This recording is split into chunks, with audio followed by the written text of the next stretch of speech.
है कि कहीं ना कहीं से आप सब उस आगे बढ़ने वाली जो रथ यात्रा है उसमें अपना अपना जरूर योगदान देंगे। हम तो बहुत बाद में यहाँ आए, इसके लिए हम जरूर क्षमा चाहेंगे। हालांकि हमको इसके बारे में बहुत पहले से पता था। यहाँ पे हमारे अभी भी देखते हैं कुछ पुराने विद्यार्थी यहाँ बैठे हुए हैं, हम कुछ को पढ़ाए हुए हैं यहाँ पे। तो बहुत पहले से हम इस संस्था के बारे में जान रहे थे और आपके सबके हम सबके मनीष भी आपसे सबको जैसे ये लोग मिलना चाहते थे, लेकिन ऐसा होती थी। और स्वामी विवेकानंद का ही बात याद आता था कि अपने कार्य के प्रति इतने खो जाओ कि कुछ यादें न रह जाए। और हम लोग पढ़ाई में ऐसा न खो गए कि यहाँ से कुछ दूर हमारा कोचिंग उस पार कितना दूर है यहाँ से 2-3 किलोमीटर वहाँ से, लेकिन इतना व्यस्तता रहेगी कि समय लग गया आते में।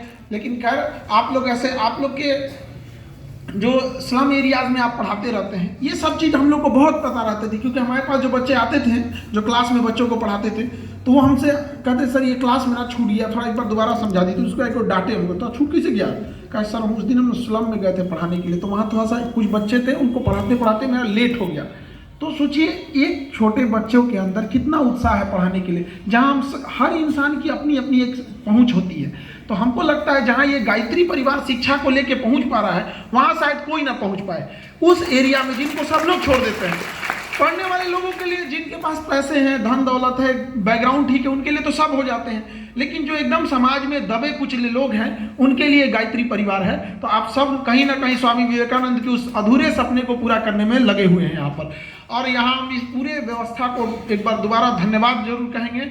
आपको भी सर बहुत बहुत धन्यवाद। और हमारे मित्र हमारे निशांत रंजन सर ये आए हमारे पास, कहें कि सर आपको आप हमारा निमंत्रण स्वीकार कीजिए। हम कहें देखिए अपने परिवार में घर जाने के लिए अपने परिवार में किसी को निमंत्रण नहीं दिया जाता है यहाँ पर। तो हमारी कार्य व्यस्तता रही, जो हम क्षमा चाहेंगे इसके लिए कि जो हम ना आ पाए, लेकिन ये हमारा अपना परिवार है यहाँ पे। और लॉकडाउन में जैसे बता रहे थे आपको कि लॉकडाउन में आप लोगों ने इतनी सेवा किया, हमें भी बहुत पता। मतलब कुछ बच्चे ऐसे थे लॉकडाउन में कि जहाँ पे लोग खाना देने में अपने रिलेटिव को डर रहे थे। यहाँ ऐसा भी हो गया था लॉकडाउन में जब कोरोना आया था कि किसी के घर में मृत्यु हुई है, वो उठाने के लिए कतरा रहा था। वहाँ पे वैसे वैसे जगहों पे जहाँ कोई नहीं जा रहा था, वहाँ जाके आप लोगों ने खाना पहुँचाया। ये इस बात का प्रमाण है कि यह देश एक दिन जरूर बदलेगा और अब युवा ही बदलेंगे इस चीज़ से। और कोई भी संस्था जब शुरू होती है तो बहुत लोग टांग खींचने वाले आते हैं, और ये भी संस्था जब शुरू हुई थी तो टांग खींचने वाले आए थे। लेकिन धीरे धीरे टांग अंगद की तरह जम जाता है, खींचने वाले खींचते रहे, कुछ नहीं होने वाला है यहाँ पे। तो अब ये टांग अंगद की तरह जम चुका है।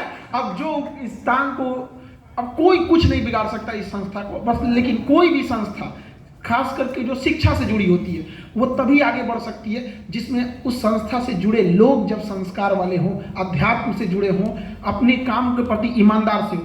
अगर आप अपनी काम के प्रति ईमानदारी नहीं रखिएगा तो ये संस्था कोई भी बेहतर कितनी भी क्यों ना हो, जब आप यहाँ से जाइएगा तो आपसे किसी भी संस्था का परिचय होगा।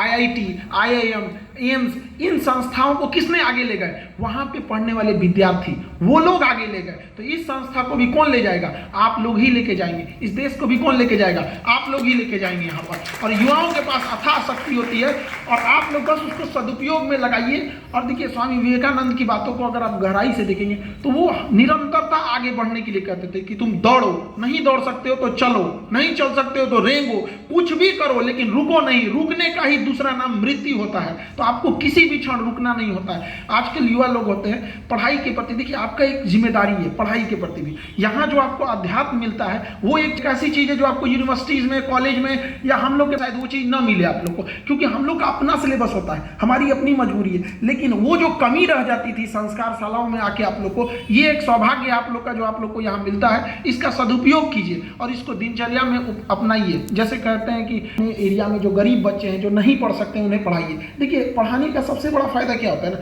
शिक्षा एक मेहंदी की तरह जो दूसरे के